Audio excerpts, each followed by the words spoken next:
What's up? What up? How y'all doing? How y'all doing this Sunday? You know what time it is. Trying to put in that work, get back in this. Gotta go to old boy. What we're gonna talk about today is basically due process. We're gonna bring that up. Alright. I think it's only fair. I'm gonna leave this over here. I'm gonna go back over here. And I'm gonna pull up due process. And what I'm pulling up is Black's Law Dictionary. That's what I'm pulling up. And you got right here under due process. You can see it. You can see it. Right? Basically, it says a fundamental procedure that's a procedural safeguard that ensures that every citizen has the right to have a proper hearing in a court of law before being deprived of any life, liberty, or property pursuant to a governmental decree. And then it says see also the 5th and 14th Constitution. All right, that's what it says, which they'll tell you basically what it is. And then over here under due process law, it says law in the regular course of administration through a court or justice. Now, I'm going to give you those two parts. Now, we're going to go over here. This should be under civil service law. But basically, it says, if the agency can't prove its charge of employee's misconduct or performance, or the employee is able to show an absence of minimum due process protection as per civil service law, section 75, New York labor law 740, section 740, and New York City local law number 33 under the Whistleblowers Protections Act, the administrative law judge could reverse the civil servant's termination and award back pay and attorney fees if the employee shows the termination was in violation of equal employment opportunity and whistleblower laws. The MSPB may also award for punitive damages via pain and suffering. Okay. On that note, we're going to go into the fact of that hearing or conference meeting up in labor relations. Okay, with the labor relations specialist. Now, the key is what I'm going at is when we had this meeting in the whole 9 yards, you issue this document that I got to come upstairs with representation, yada, yada, yada, yada, yada. I'm with that. Okay, but when we get there, I informed you prior to the start of the conference meeting that right in front of union representation, right in front of supervision, that an EEO was set in place. You shrug your shoulders like it ain't nothing. The union representative, business agent, he later got fired. Goes to show you that they don't know. And they trying to come upstairs and represent you, and they just don't know. Once I said that there was an EEO in place, there's an EEO in place. Can we confirm that? That's his action was supposed to be. Is there an EEO in place? When did you file the EEO? Well, it's filed back before this. So it's filed prior to these charges that we going for. Yes. Under civil service law, section 75B alone, as you being a civil servant, that would constitute violation of a whistleblower. What type of complaint did you put in a whistleblower? Oh, no. This is deceased right here. That was supposed to be his actions. But no, played the game right along with them. In doing so, both of them in their actions, remember, you deprived me of the whistleblower. So in doing that, you open up the door again for U.S. Code 42. Each time you deprive somebody of something that they have a right or privilege to, Civil Service Law Section 75B, yes. Because you're trying to come at me with Civil Service Law Section 75. Were you trying to say there was an act of misconduct or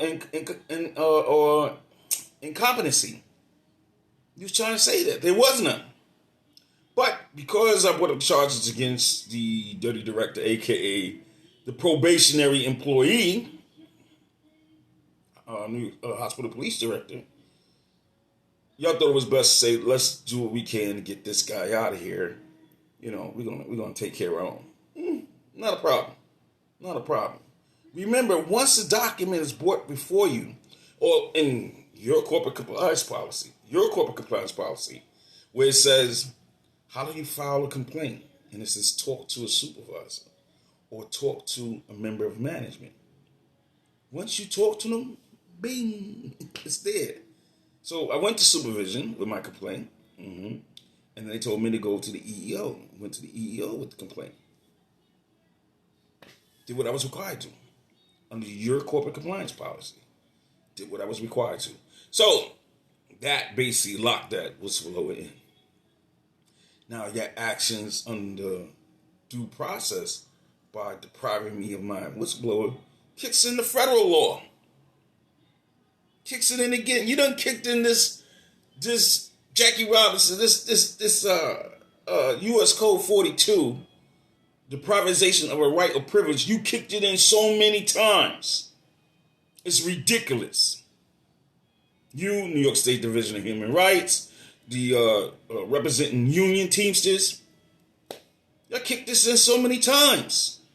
It makes no sense what you did. But yet and still, oh, he won't know. They won't know. Well, times have changed now. We know. See, you was looking at, you told the state, hold his case back. You filed a complaint with y'all? Yeah, because you got a right to go file that EEO complaint outside. What are you filing? Discrimination. There is no discrimination. Do I park in that lot? Do I pay for privileges to park in that lot? Yes, I do. What was your cause and reason for depriving me to park in that lot? Why did you single me out? Do you have documentation to support your actions? Because it's unsigned contract agreement. Do you have any documentation to support your action?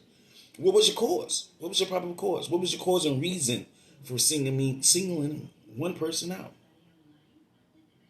Can't answer, can you? More like that bully thing. Not a problem. Now, like I said, the key fact that you did it and it was reported under Mayor Executive Order number 16.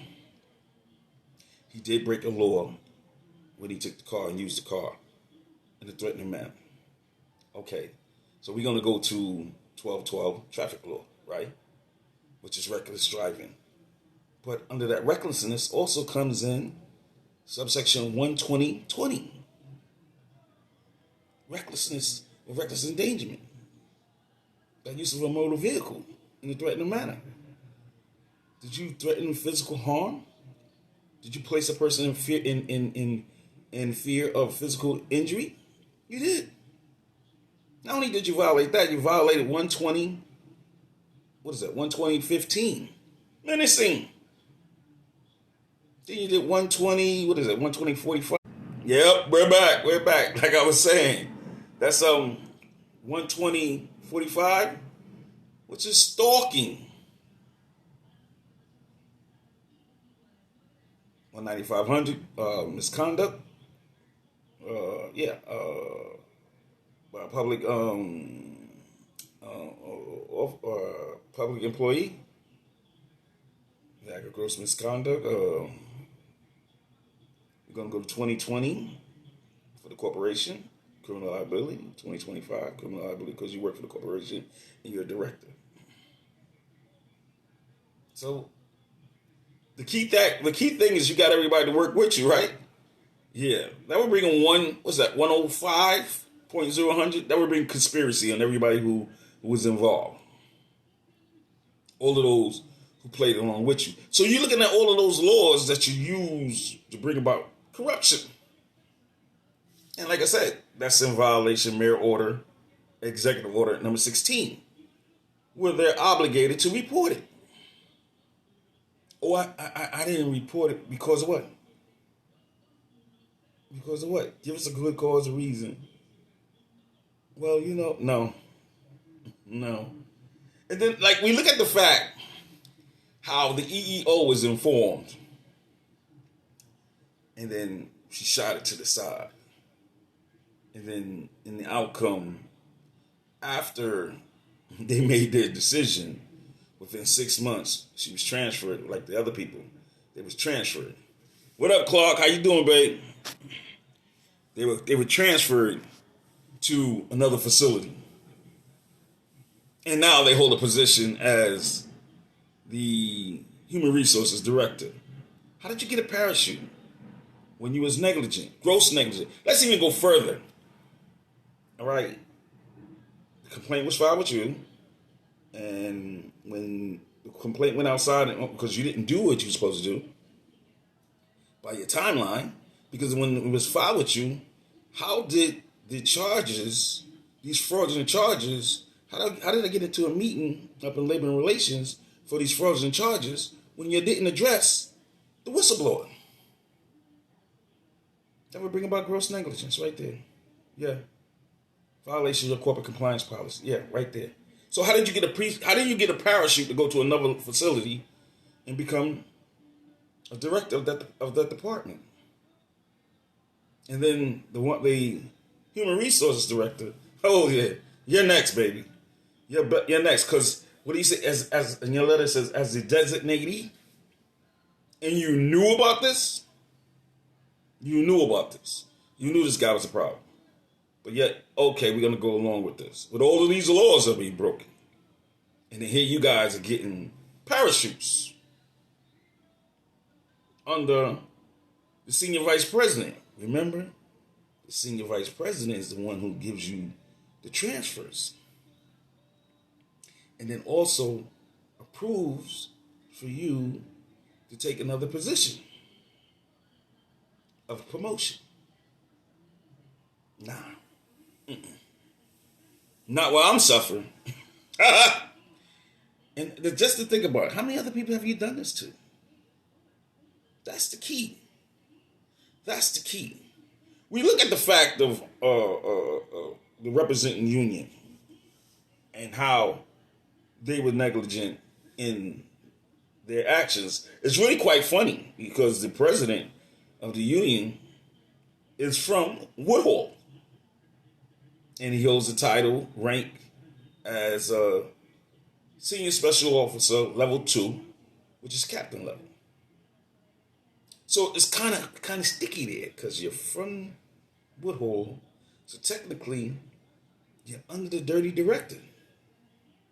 But you're working at the union. I tell you, man, it's dirty, dirty, dirty, boy. It's ridiculous. Well, that Jackie Robinson got a hold of all three of y'all. Even for the director, for violation of their canons. Even the lawyers for violation of their canons.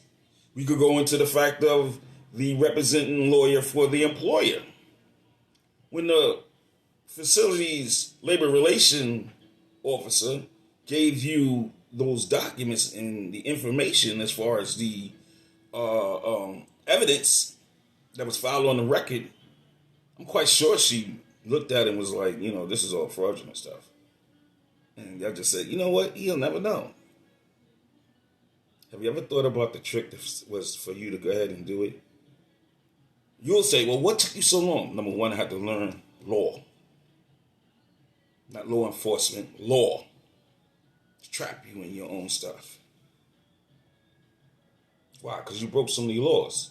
And every time I went to certain agencies, they were like, oh, it's too late. Close the door. It's too late. Then I learned in law, it's not too late. It's not. called it used to be 7 years. You had to contact the Judicial Committee. When I contacted them, they said it's no longer 7 years. Yeah, it's no longer 7 years.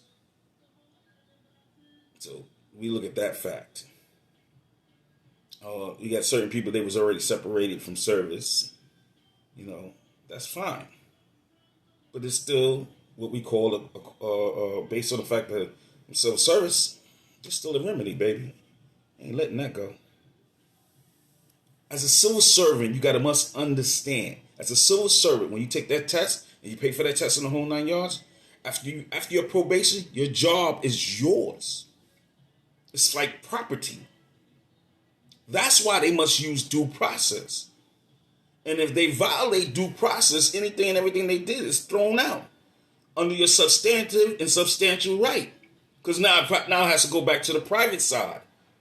No longer in the public. It has to go to the private side. Because they breached their contract on the public side. So all of that is vetoed. You don't believe me? Look it up. Understand substantive and substantial right. Your substantial and substantial right also falls under your what you call is your fundamental rights, and where it brings about fundamental rights of due process. Okay, so in your the 14th Amendment, and I believe it's the 5th Amendment, where they can't violate due process. It tells you right there. And their actions in violation of due process is the key thing that you would use against them. And they've been violating due process like crazy, because they're like, you guys don't do your homework in the whole 9 yards. Well, we're doing the homework now like crazy. You don't straighten me out? How many other people have you done this to? How many other people can I help? That's the key. Because you were so negligent, caused people harm and hardship, which this is what I meant, hardship. Hardship, right here, hardship. That's okay. It's not a problem. Like I said before, I'm not going to throw fraudulent accusations out there. I'm going to go based on the facts. And your actions shall dictate what should be done to you as far as accountability. You breach your contract. You breach, not only did you breach your contract, you violated your corporate compliance policy. You violated federal, state, and local laws. Accountability is mandatory.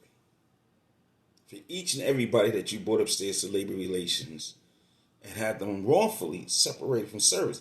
This guy was running around bragging that he did over 50 people. There was a sergeant that came there, and you was telling him all type of stories about me. Little did you know that sergeant knew me through another party, who was also a hospital police officer, or once a hospital police officer. And he's telling us everything you said and did, and how you bragging. So, this is when I say you got these guys that get in there, or these people that get in there, and they say how you abuse your powers. The funny thing is, I went to the doctor, and the doctor, I can't say his name, he knew everything you guys do, and he told me, I'm there for a regular physical. And he told me everything you guys do.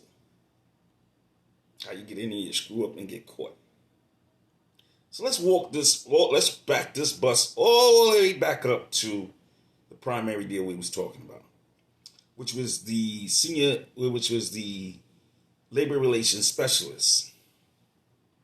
Once she was informed that the whistleblower was in place, why didn't you take a timeout? Go grab the phone, call downstairs, find out if the whistleblower was there, if the complaint was made, and then come back and say, you know what, we're going to put this on standby. You don't got to throw it out. You can just put it on standby. We're going to delay this right now. We'll get back to you until further notice. This is being delayed. But no, you wanted to proceed. It's my job. I can do this. I can proceed. Yeah, he proceeded and ran into another facility. What's that, Coney Island? Brings around. Here's the key. If they didn't do anything wrong, why did they all transfer? Let's look at that. First of all, let's look at the fact of who got terminated. Okay? I learned that one ran to Kings County and got walked out by that same individual, got walked out. The other two, they got terminated at Woodhall. And then you got the other ones, they scattered. Went to different facilities in the whole 9 yards, ducking. And the senior vice president was the one who basically approved these transfers. Why? This is all within 6 months afterwards. We're going to wait, and then we're going to transfer everybody out. They'll never figure this out. Really? I don't know what to tell you. Clark, you tell me. Hit the button, Clark. Why don't you jump in this? I'm looking right at you. I see you watching. Hit the button. Let's talk. Come on, Clark. Let's talk. You was there going at it for the guys. You was in there going at it for us in the whole 9 yards in reference to what the union was doing. And they didn't believe you. Yet they stood there and they let the union do, what's wrong. It's not about the fact of just saying, well, we're going to jump from one union to the next union. No. The first priority is to force your union to do the proper thing. You don't jump right out. No. You're already under contract. You're getting paid to do this. Now, if I could show that you didn't do it and you and your employees are not doing what you're supposed to do, then there are steps, in reference to taking before you just say, oh, we're going to leave this union and go jump with the next one. No. You got to use what they're supposed to do under their fiduciary. See, everybody has a fiduciary, in reference to the labor relations specialist. Everybody has a fiduciary, which is like with officers we have what we call as a duty. But everybody has their fiduciary and what they're supposed to do. And the key thing is, if you could catch them where they step out of their fiduciary and they're not doing what they're supposed to do, where they breach their contract, there it is right there. Now, when they breach the contract, what's the next key thing? Did they breach, the due process? Did they violate the due process? Yeah. So everything gets thrown out right there. Everything gets thrown out. We're going to continue this. We're going to take them down one by one.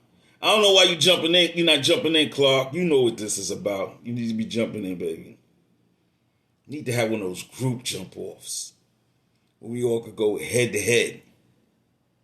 You know what I'm saying? We all go head to head. How do I invite you, man? How do I invite you on this thing? I need to find out. How I can invite, yeah. Let me see if you're going to pick up. Boom. Let's see if you pick up, baby. Or you going to jump out.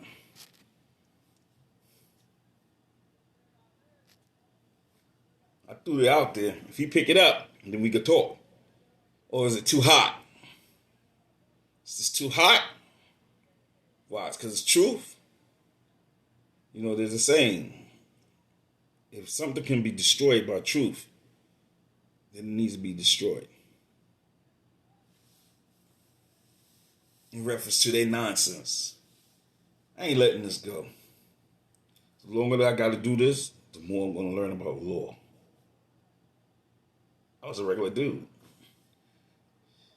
So on that note, you know what it is. The facts cannot be altered nor denied. Y'all have a great day, and I'm out.